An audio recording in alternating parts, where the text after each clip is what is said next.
Welcome to Learning to Glow, a show about wellness, skin health, and self-development. I'm your host, Jess. I'm a mom, entrepreneur, and skincare expert. I'm so excited to share tips on how to achieve healthy skin and bring amazing guests in the field of health, fitness, aging gracefully, and personal growth. Let's explore all different ways we can take care of ourselves as women, both inside and out, to truly shine. So let's get glowing. Hello, everyone, and welcome to Learning to Glow podcast. So excited for this episode today. We have Anna Mortimer, who is a life coach for moms, and this is her second time with us. I loved her episode so much. The first time she was here that I immediately asked her to come back, and I don't know why, but I just feel like summer is the perfect time, especially when we have, young kids at home and we are a little bit more overwhelmed or busy, that we have somebody who can help us talk about the way that we think about parenting and the things that we do for our children, because it's just such a great tool and something that I've personally been using in my life that is just so amazing. So Anna talks about a few different things in this episode. I'll just mention a few here.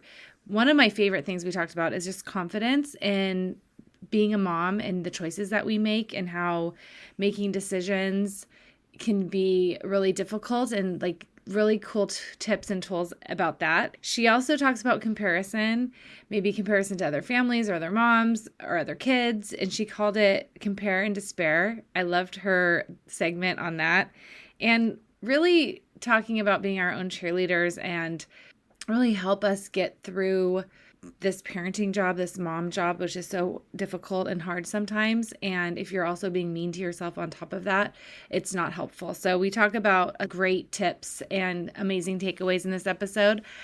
I hope you love it as much as I do. Thank you, Anna, for coming back. And also, I just wanted to mention we have a limited time bundle with Simply Jess right now, and it's called the Plump It Up bundle. I have it on my website. It's 20% off, and I'm mentioning it here because if you've ever wanted to try switching up your skincare, adding some new products into your regimen, and you've been listening to my podcast for a while and want to try some of the products, I would definitely recommend this bundle because you get it at such a discount, and it's limited time. It is a collection of 3 items that really help plump up the skin with hyaluronic acid and other really great hydrating ingredients that are all natural. And it was the top seller this summer, like by far. So I think people are realizing like you get a great deal when you get this bundle together, and it's so light. So it's really for any skin type. It's really great for summer when people are a little bit oilier. It has a hyaluronic acid, a toner, and some collagen eye masks, which are amazing. So if you have any questions about Simply Jess in general, you can send me a message. You can send us an email. You can send me a message on Instagram, whatever is easier for you. And I will definitely be able to help you out there. So I hope you enjoy this episode. Thanks again for being here, and enjoy. Hello, everyone. Welcome to the show. Today we have Anna Mortimer. Welcome back to the show. Thank you. Thank you for having me back. I'm so happy to have you back. So you're a life coach for moms. You're a certified life coach. After we talked last time, I was like, you have to come back because there's so many things that we can really break down and talk about when it comes to being a mom today and what it looks like. And I'll put a link in the show notes. If you guys haven't heard part 1, I will definitely link that in the show notes. But we touched upon so many amazing things and really how to use your mind, your brain, to question the thoughts and beliefs that we have. And I think that is such a powerful tool that we can use in our lives, especially as moms, because we face a lot of challenges and things like that. So I'd love if you could just, for if somebody hasn't met you yet, maybe we can start with just a little brief introduction, and I'll link the full episode that we did before as well, but just a brief introduction of what you do, and then we can get going from there. Yeah, amazing. Thank you. Yes, so I'm a life coach for moms, and I help them, to have rock solid self-confidence in their life so that it helps them with their parenting and their career and their relationships. And it's really to feel like they're in control of their lives, because so much feels out of control. That is giving them tools to make the most of their life and dropping the mom guilt, more importantly. I know we talked about that last time, the mom guilt. That's such a common thing that we deal with and a challenge. But today, I'd love to just start with other obstacles. What are other obstacles that moms face that keep them from feeling that sense of empowerment? Yes, I love this because really what I want is for women and mothers, working mothers, to feel empowered and to embolden themselves. And what I mean by that is to feel bold enough to, parent the way they want, to say no where they want to go for the promotion, even if they've been on maternity leave, those kind of things, but to be bold in our lives, to do the things we really want, we have to feel very safe and secure um, with ourselves. And so some of those obstacles for women to feel empowered and do what they want with their lives and their parenting is, the self-doubt, the kind of imposter syndrome, the people pleasing and the fear of saying no because we're fearing judgment, and the perfectionism, that we have to do everything right. And so those are the three obstacles that I've identified mostly for the women I coach. And so I've got some little tips for each of them that I'd like to share with your audience. Yeah, I feel like these are so common, that the three that you've mentioned, and also we're not taught these tools, and we just have no idea like how to cope with them. And so this is so important. So start with whichever one you want to start with, and we can talk about the tips and the tools that you can share with our audience.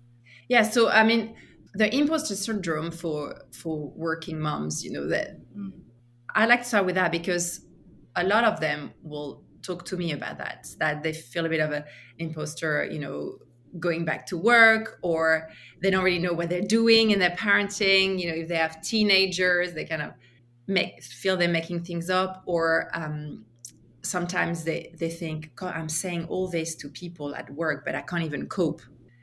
And so, what I'd like to offer the women who are listening is that this thing doesn't exist. There's no such thing as an imposter syndrome. What it is are just sentences in our heads that creates doubt. That's what it is.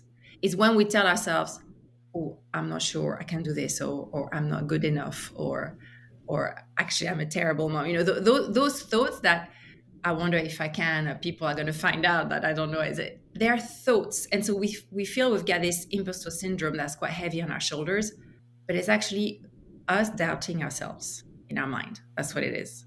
So suddenly, it doesn't feel as big as imposter syndrome when you say it like that. Yeah, it's so true. I remember I had a mom who was a friend of mine when I first had my son, and she was just so confident with her choices. And I could be very like, oh, should I do this? Or what are the other moms doing? What are the other boy moms doing? Like, is this important?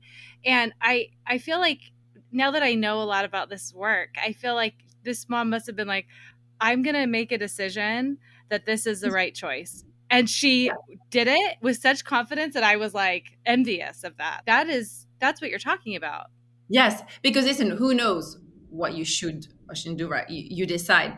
But the I like what you're saying in that example because she must have had a little voice in her head saying, "Come on, you can do this," and that's what. And how to get rid of the self doubt because it's always going to knock on the door when we do something new. We go back to work, or we have a baby for the first time, or we have a situation with our children, or the dad will always knock on the door every time we do something new because we haven't done it before. But it's imagining we have an inner cheerleader. Every time we have those mean voice, "Oh, you shouldn't do that. You should," or "What should I do?" Is creating an internal cheerleader by talking to ourselves that way. Like, "Come on, you can do this." So come on, it's really. I mean, it's not very, feminist. Maybe this idea of the pop-up girl, right? But it's really still a powerful tool. Imagining we have her inside cheering us on, like you would say to your best friend. Your best friend was like, "Oh, I'm not sure I can do this." You'd be like, "Come on, you can. Look, you're amazing. You've done all of this. Just try, have a go." Oh, we would talk to our own daughter, for example, because I'm talking about women, is doing that for ourselves, creating an inner cheerleader and listening to her every time the doubt comes up. Yeah, so when the doubt comes up, and you're like, the voices come up of self-doubt, of lack of confidence, really, because you're thinking, what is the, and I want to touch back on this in just a second, but like when you're making a decision for your child, or as a parent, or with your job and parenting, it's easy to get caught up in which way should I go, and just like freak out about that, because you think there's only one way to go. And I feel like that can really play into our lack of confidence, because it's like that indecision can be just hold you back and make you Yeah. so stuck. So that I want to talk a little bit more about that, because I feel like that there's a lot of decisions that need to be made, and if you have that Yeah. self-doubt, it's going to be hard to do that. Yeah. But I love what you're saying, because again, indecision is not a thing you're stuck in. It's the brain fearing you're gonna make the wrong decision. Right. And really the worst scenario, apart from, what you did take the wrong turn, right? Or you did put the wrong thing, is okay, you've learned something. Okay, next time you know better, right? Or but the worst case scenario for the brain is you telling yourself that you shouldn't have done that, is you being mean Mm, to you. And so the right. inner cheerleader can help you there. If you lack your reasons for deciding something now, who knows what's going to happen? But indecision just keeps you stuck, and you kind of have internal drama for a long time, and you prolong, the pain of not deciding. Deciding is one action, and that inner cheerleader can help us to be like, hey, I'm going to decide that now because I like my reasons. I don't know the impact it will have on my career, on my future, on the child, but right now I like my reasons. And worst that can happen is me telling myself I shouldn't have done it and feeling regret. And my inner cheerleader is going to be like, hey, you did the best you could, right? Or you liked your reason, remember. Oh, I love that. I think that's so true, because a lot of times when we're making a decision, especially when it comes to our kids, we put so much weight on that decision Yeah. and doing the right thing. And what if I do the wrong thing? I mean, I just had a conversation with an expert in the education field on my podcast, and I remember when I was deciding with my son, like if I should pull him out of school or not. And it just felt like the biggest decision. Mhm. And it just was like, there's a right and there's a wrong. And then finally I was like, okay, this isn't like, nothing is set in stone. I can Right. make a decision and then change my mind and do something else. Yeah, yeah, yeah, yeah. Yeah, absolutely.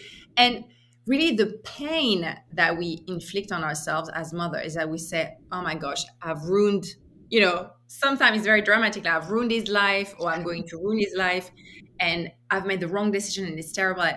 But actually, okay, we've learned something. We can go back, we can change. And past me lacked the reasons.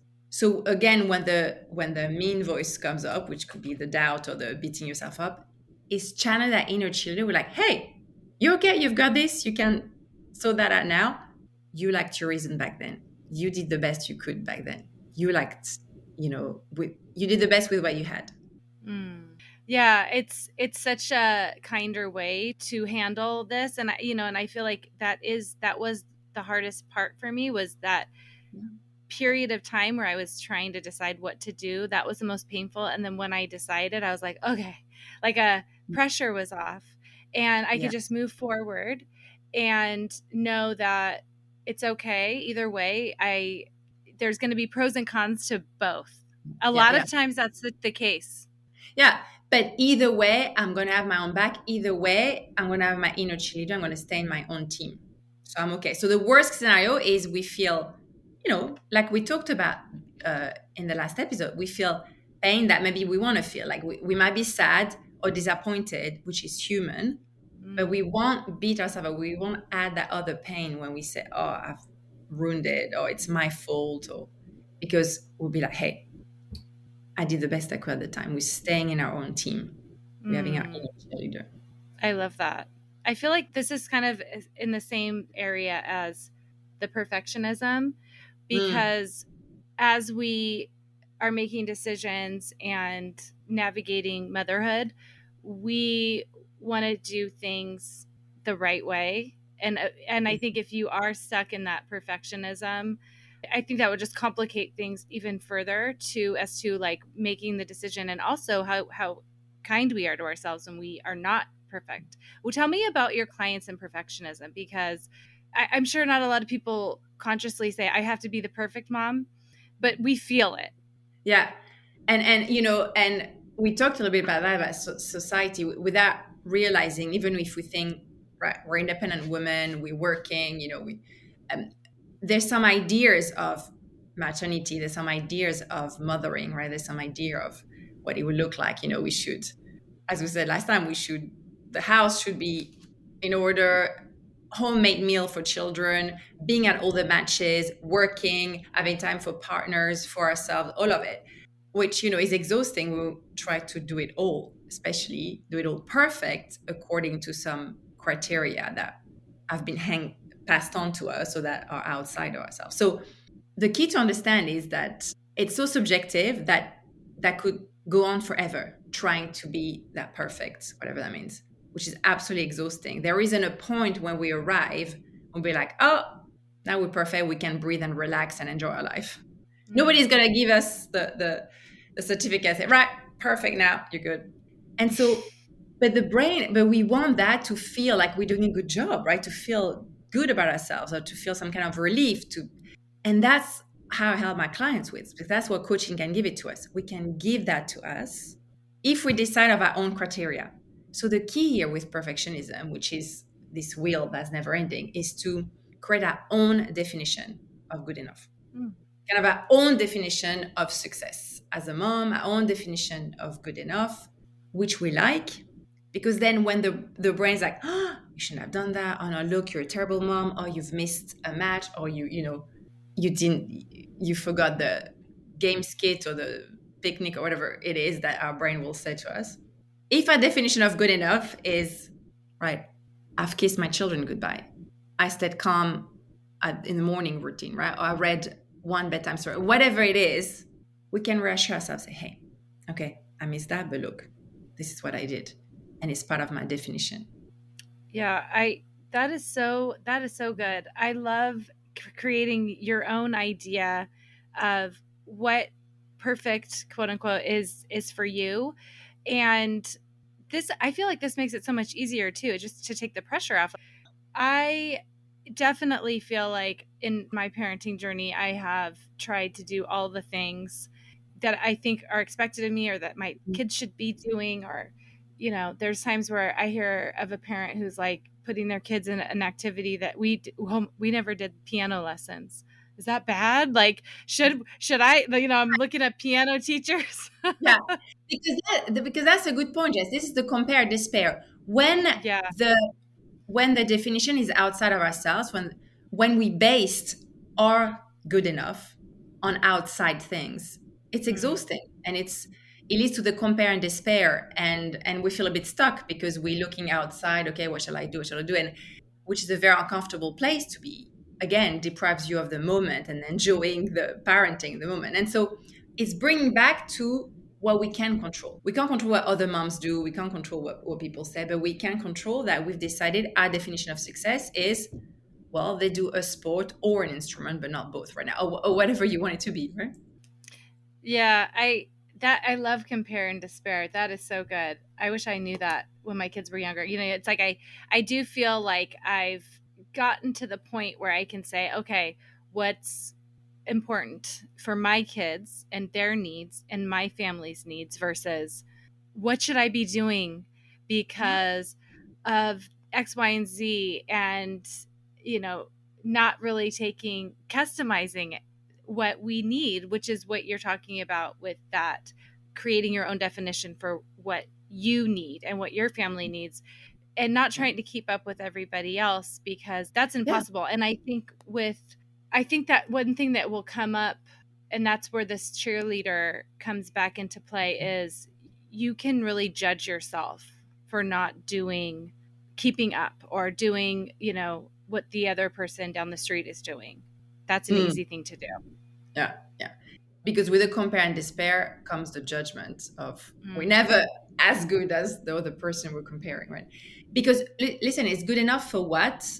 That word is quite that enough for what? In order, to what? To be a good mom, to be, it's good enough for who decides? It's good enough for the parent, right? Because listen, it's good enough for what? That word is quite the enough for what? In order to what? To be a good mom, to be, it's good enough for who? Who decides? Who decides? And notice that it's almost seeking that external validation of someone saying, "Ooh, they have piano lesson. You're a good mom." But we could still think, "Oh, they're just saying that, but it's not true, right?" So unless we believe it's not going to create that self confidence or empowerment or that we're talking about. Yeah, that goes back to like, we're not getting our validation from others or the outside, where it's coming from. It's an inside job. It's coming from Yeah. in the house, and that's just, that takes practice. And I think, like you said, be clear on what your definition is and have that voice there to cheer you on instead of the voice that is judging you. Yeah. He'll always knock on the door, but it's, really like, thank you, but no thank you. I'm bringing my cheerleader back in.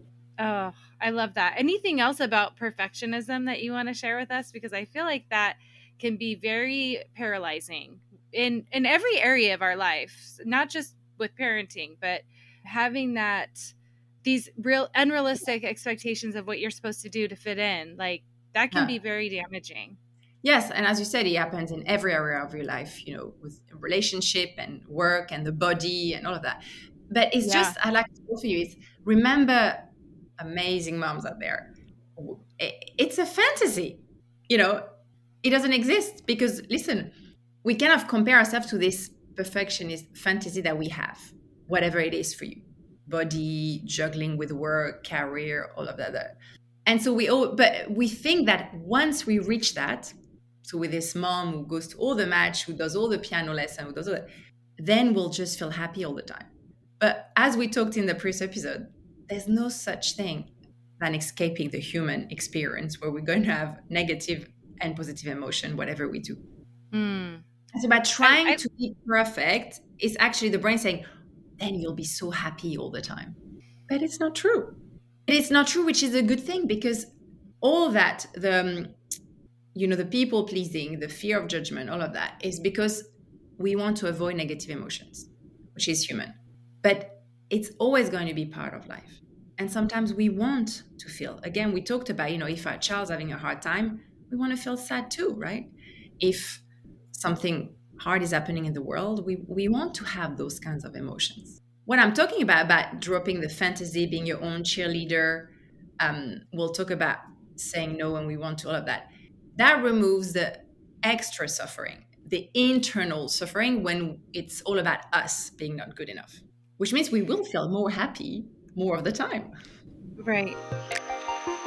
When I first started my wellness journey, I had already been in the skincare industry for years, working on client skin and as an educator for multiple skincare brands. When I learned about how the toxins in our personal care and beauty products could have a negative impact on our health, I knew I needed to make a change. I was used to the result-driven products that I was working with, and I was not happy with the natural products on the market at that time. Although they were safer and cleaner, they did not meet my expectations for results. I created Simply Just Skincare to deliver the results my clients demanded from their products while using natural, toxin-free ingredients. You can check out my clients' results and reviews on my website, simplyjustskincare.com. In 30 days, my clients have reported more hydrated skin, less appearance of fine lines and wrinkles, and more of an overall glow. Our top sellers include our Repair Toner, our Hydrating Undo Serum with hyaluronic acid, and more. I am offering my listeners 20% off their first order with code PODCAST. Check it out in the link in my show notes to get glowing today. So I just want to touch upon what you just mentioned a little bit ago, because this is common too. When people a lot of moms are comparing themselves, back to that, like, I'm not doing this enough for my kids. I'm not doing that enough. Or maybe we're doing too much, or whatever the comparison is. I want to talk about you mentioned the body. Like, I'm sure a lot of moms are like, you know what, there's that mom just gave birth and she's already back in her jeans, or I'm not healthy enough like some moms, or I don't work out. Do your clients come to you with things like that too? Because it's not just like, oh, issues with our kids, but it's us, and maybe even as that relates to other moms, like, maybe I'm not good enough this way, I'm not in the same shoes as this person over here, and then that's a terrible feeling too. Yeah, so it's putting you down, like somehow you don't have the secret thing, right, for the perfect life, because that other mom might look perfect, that. But again, it's thinking that because this woman maybe has the body that maybe we want to go back to after giving birth, whatever it is, she must be happy. So I quickly need to get there to feel better. Mm. It's always, it looks like we want the body, we want the certain things in our lives. But what the brain wants is to feel better, whatever that means. Feeling proud, feeling content, feeling relief, a version of happy, which of course is available to us at any time when we give ourselves a break, which of course will help when we give ourselves a break to maybe, eat less or drink less or shout less at ourselves. Mm. That's really true. And that misconception that mom is doing better, quote unquote, than me in certain areas, they must be so much happier, Yeah. and not thinking that they're dealing with the 50-50 Yeah. too. They have, they have their own little judge about things in their mind. For sure. Yeah. That's almost like, I think a lot of people don't have that tool and awareness, and they just, especially with social media, where we see Yes. people and we see pictures, and it's so easy to think they're just doing so much better in every way. They must be so much more content in life overall, Yeah. and And I'm not, so there's something wrong with me, right? something wrong with me. Everyone has this part of the brain who's constantly, attacking and judging only because they're thinking it's going to be better somewhere else and we have to get there. But of course, every time we're in that trap of there's something wrong with me and the compare and despair, we miss out on our lives in the moment. And we miss out on our children in the moment, when if the judgment comes up about parenting. And so, it's really this coaching. I love it because it helps to get rid of the waste, right, of life, because all that mental energy that we use when we beat ourselves up or we're trying to be perfect, whatever that means, it's energy that we could put into loving us and empowering us and feel self-confidence and be more in the moment with our children, because it goes really quickly. Yeah, and that's a common thing I hear from moms. They are distracted in their thoughts, and they want to be more present. That is a very common thing I hear. They want to be more present. They want to enjoy it.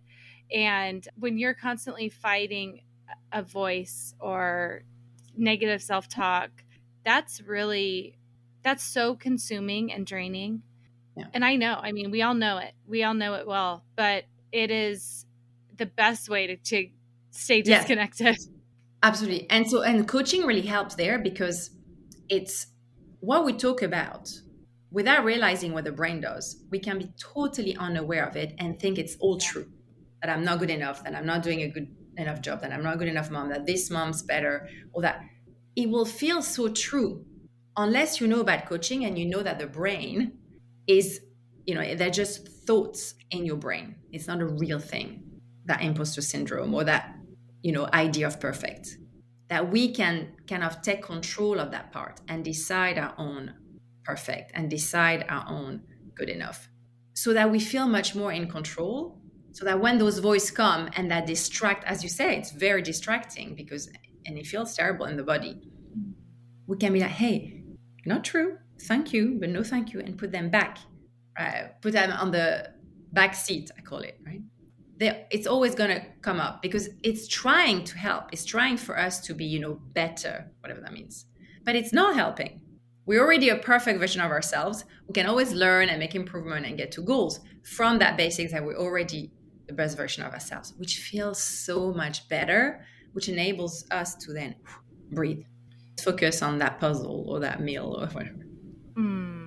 That's so true. I think that is the biggest benefit I have received from being coached and learning how to coach, is that recognizing that voice is separate from reality.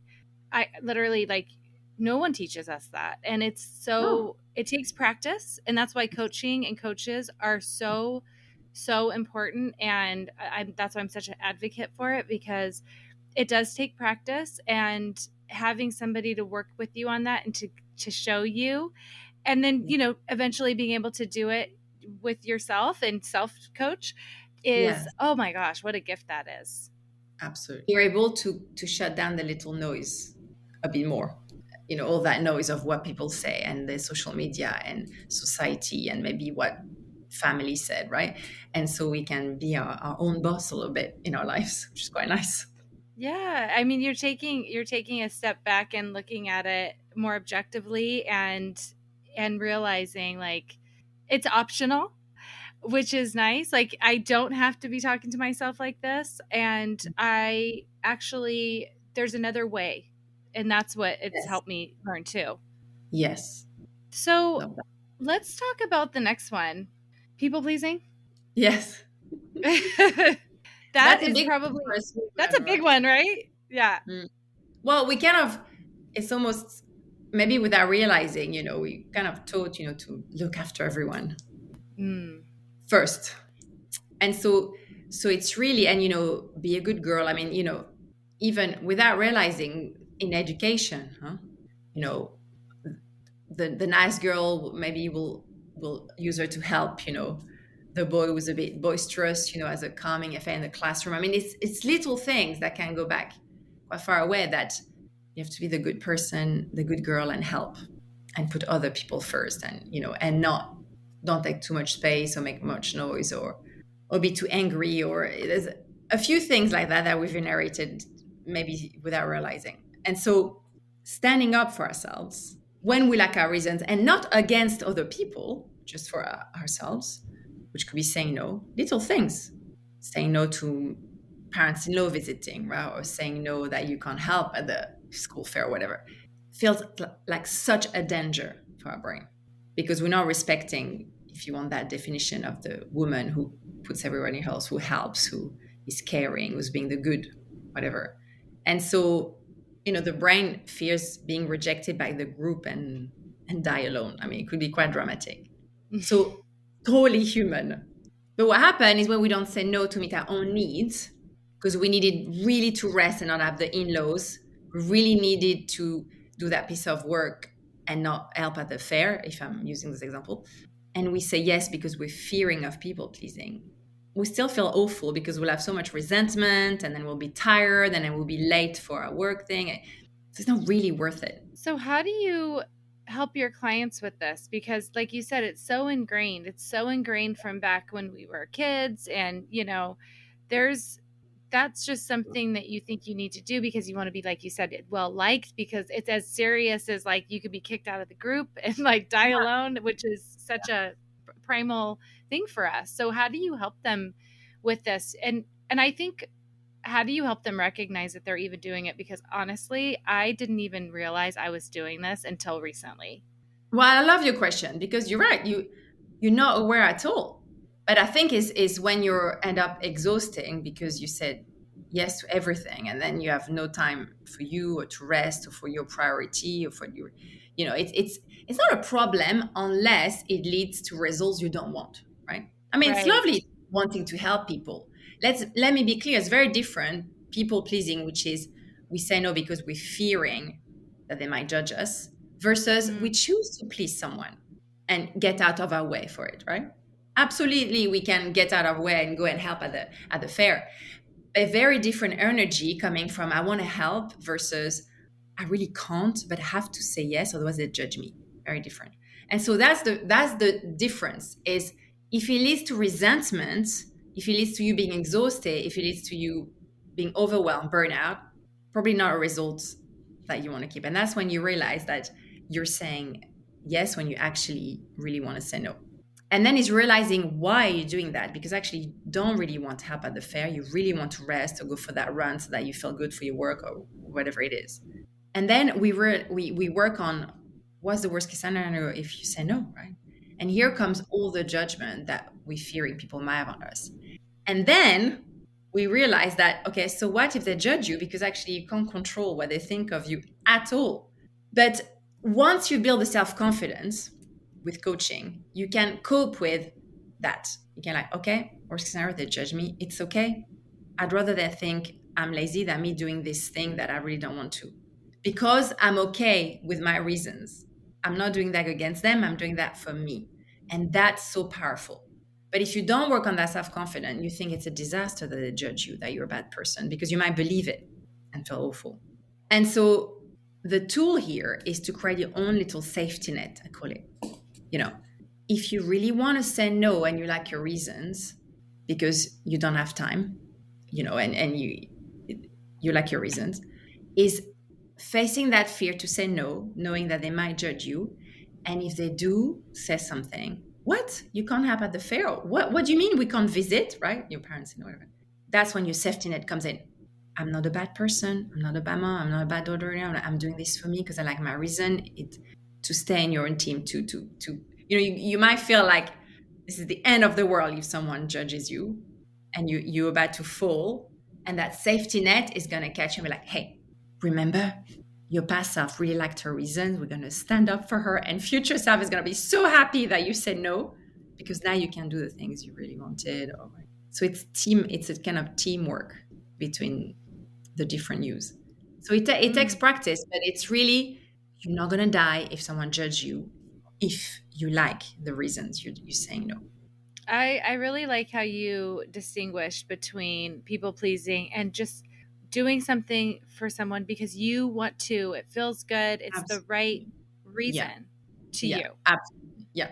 Yeah. Sometimes you want to get out of your way and not do that work or do your run to help at the fair. Say yes to in-laws, even if it's fine. But if you really don't want to, it's going to be uncomfortable to say no. And that's why we work on the safety net.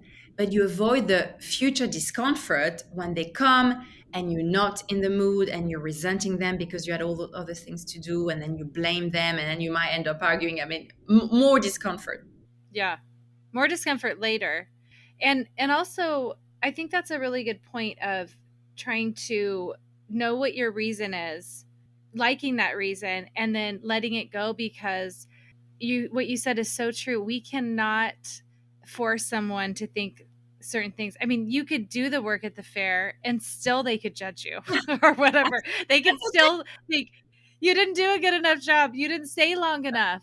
So Yeah. we can't make our decisions based on what we think other people will think of us for doing it. Love that. Absolutely. Absolutely. Because you could try to please everyone, they still might judge you and be unhappy. So you have double, and then you have double discomfort of resentment because you did something you didn't really want to do. They're still judging you. So then you blame yourself for having done it. I mean, plus you're tired. Yes, you're burned out. And I do think like once you have your own back, like the safety net that you were talking about, and if there was judgment about at least you have your own back. At least you're Yeah. being kind to yourself. So it Yes. doesn't matter as much. Yes, and listen, we're human, so it'll matter a little bit. Of course, Sure. we wish people didn't think we were not a good person, right? But you have to, in that case, something that's quite liberating is let them be wrong about you. Mm.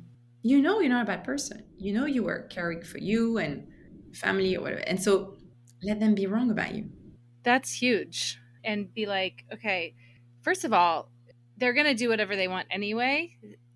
That false sense of I can control what somebody thinks or feels about Yeah. me, that's false anyways. But just that it feels like the pressure is off when you say that. Let them be wrong about me. I know what my reasons are. That's the only person who needs to know, really. And I'm the only Yeah. one who has to like my reason because I'm the one doing it. Yes. So that's Yes. so good. Yes. Yeah. And you keep giving to yourself because you will feel better. We're not never going to care about what people say. That's not the point because we're group creatures. But it's caring more about what you think. It's caring more about Yeah. what you believe about you.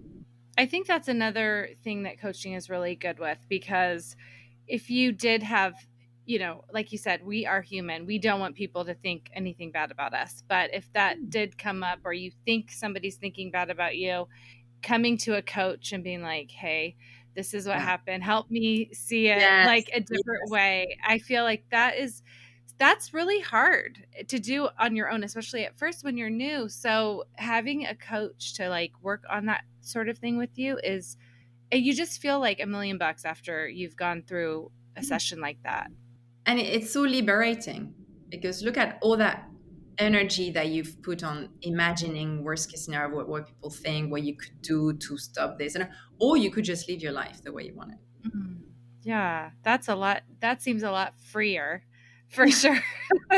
Is there anything else you want to share with us on these topics before we go? Because I know we've covered a Yeah, lot. well, yeah. I mean, no, it's really having your own cheerleader, your little safety net, and your definition of good enough Mm, will enable you to do more, because there's a whole thing, get out of your comfort zone, you know really enjoy doing the things you really want to do with your children, um, try new things, and so it helps in all area of your life. It's a it does. foundation, right? It's a Yeah. foundation, the building. Yeah.